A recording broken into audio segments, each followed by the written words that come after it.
అత్యాచారానికి పాల్పడినరో వాళ్లకు ఇమ్మీడియట్గా శిక్ష విధించాలి. అది ఎలాంటిదంటే మరొకరు అలాంటి నేరాన్ని పాల్పడడానికి భయపడేట్టుగా ఉండాలని మేమందరం కోరుకుంటున్నాము. ఈరోజు గవర్నమెంట్ ఏదైతే ఉందో ప్రతి జిల్లాలో మెడికల్ కాలేజీలు, హాస్పిటళ్ళు అన్నీ అప్గ్రేడ్ చేస్తూ పెంచుకుంటూ పోతూ ఉంది. అదేవిధంగా ఏ విధంగా అయితే పెంచుతుందో అదేవిధంగా ఇక్కడ రూరల్లో పనిచేస్తున్నటువంటి వైద్య విద్యార్థులకు కానీ డాక్టర్లకు కూడా సెక్యూరిటీని పెంచి సరైన సౌకర్యాలను కల్పిస్తే ఇంకొంత మంచిగా పనిచేస్తామని చెప్పేసి సెంట్రల్ సెక్యూరిటీ ఫోర్స్ కానీ లేదంటే సిఆర్పిఎఫ్ కానీ ఈ విధంగా సెక్యూరిటీని పెంచి మాకు రక్షణ కల్పించాల్సిందిగా కోరుకుంటున్నాము.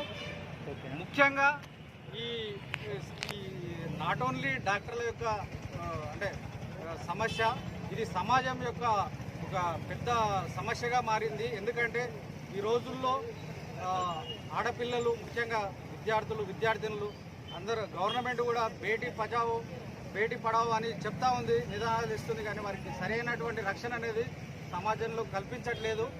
ముఖ్యంగా యువత కూడా మద్యానికి మరియు మత్తు మందుకు బానిసలైతూ ఈ విధంగా తమ యొక్క అంటే అరాచకత్వాన్ని తమ యొక్క బానిసత్వానికి లొంగి ఈ విధంగా